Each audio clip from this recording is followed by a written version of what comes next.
What is up, internet? That has become kind of our catchphrase, I guess. And I think I can even use it even though chat is not here. Brett is here with me. How you doing, sir?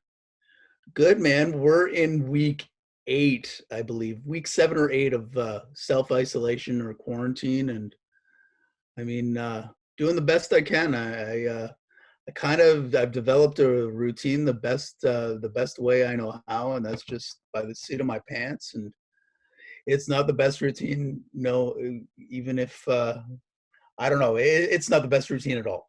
It doesn't involve going to work, obviously. It doesn't involve working out. That kind of crushes me.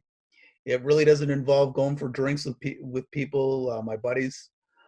So we're at strike 3 there, and there's a whole bunch of other things that I've had to eliminate right now. But a Zoom call like this, or just an opportunity to chat with you, Andy, and the opportunity that I've had to chat with people over Zoom the last 8 weeks with different groups. I mean.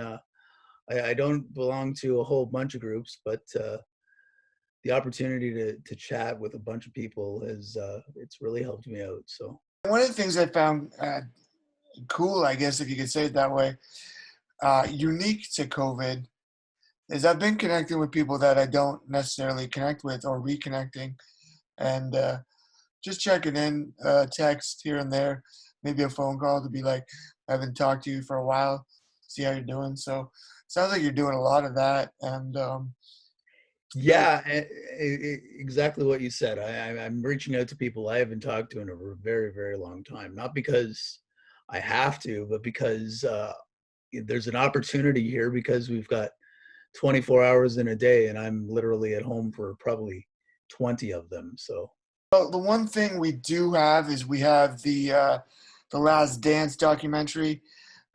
You and me are both big fans of that, and we've said before, chat is not. So I give ESPN a hell of a lot of credit right now, because they're fast tracking another documentary between Mark McGuire and Sammy Sosa when they had their chase for 61 home runs, or 62 home runs that would have beat Roger Maris.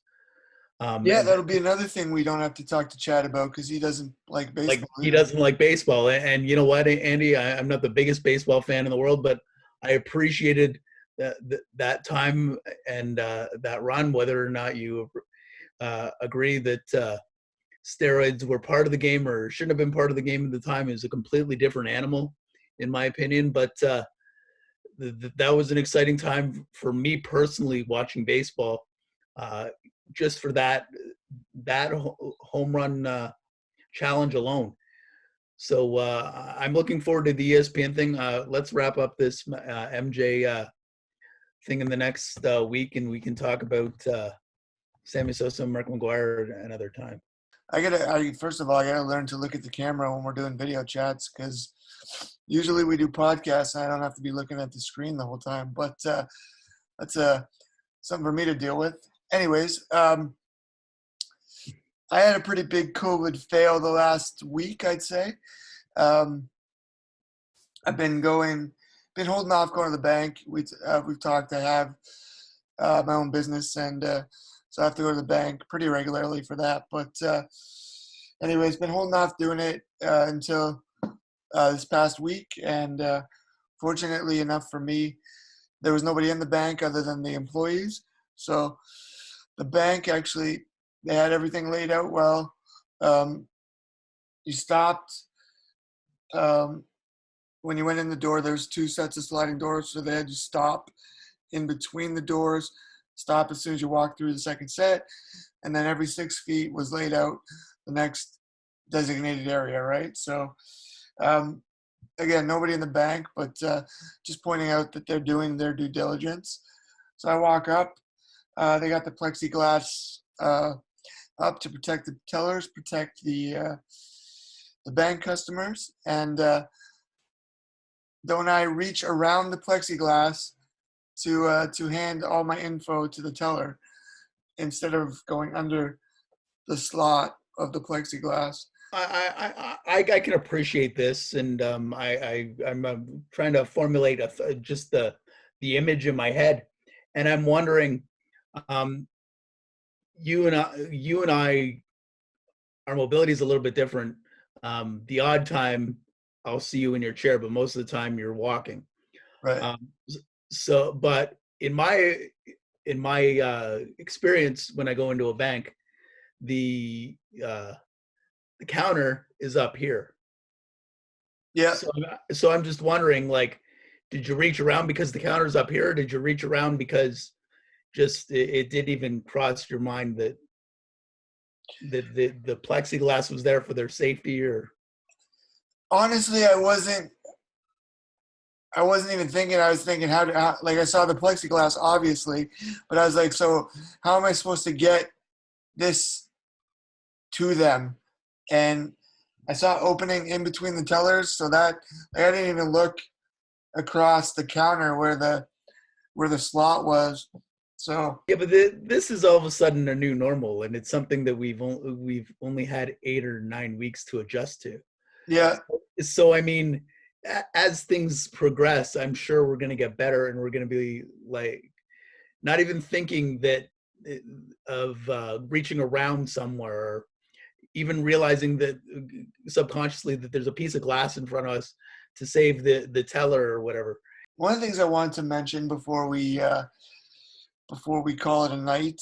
And again, these are just quick little updates because the podcast um, is where we go more in depth with stuff. But one of the things Chad and I have both been involved with for a long time, and we talked about it on the podcast, is Challenger Baseball, Hamilton Challenger Baseball to be exact.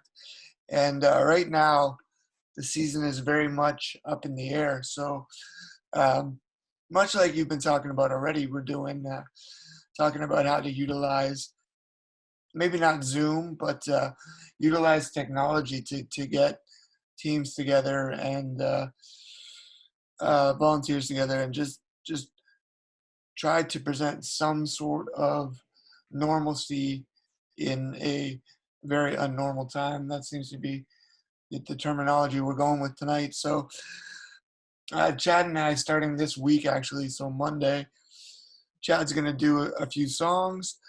I'm going to do just a very general workout. For anybody that wants to log in and check that out, we can throw a link up for that. But you said you haven't worked out for a little while, so maybe you can log in and check that out too. It's been awful. I don't think I've worked out since the middle of February. Man, listen, anything else you want to say before we call it a night? No, I continue to be grateful for the podcast and yourself and Chad and our listenership, and the people that tune in to our new video chats that we do. It's been a lot of fun, and honestly, there are weeks where this what we're doing tonight or today is what drives my week. So if our listeners are enjoying it, I'm doing my part. You're doing your part, but this is helping me as much as it's helping them. So for anybody watching for the first time, the podcast is the Team Ability No Excuses podcast, found on all major podcast outlets. Chad's probably laughing as I describe that, but he's done it a few more times than I have. So I just want to thank the individual that wrote a little blurb about us in an article that he wrote. He's a friend of mine. His name's Chris Bourne. He's a marketing guy. I don't know exactly what his title is, so marketing guy is going to have to do, Chris. I appreciate you. I appreciate that you wrote the little bit that you did write about us. And if anybody's watching this and they want to get to know us a little bit more, just send us a quick message. Give us a shout. We always like to meet new people. We're pretty fun guys, if I can take a quote from Kawhi. But enjoy the rest of your week, guys, and we'll catch up to you next week.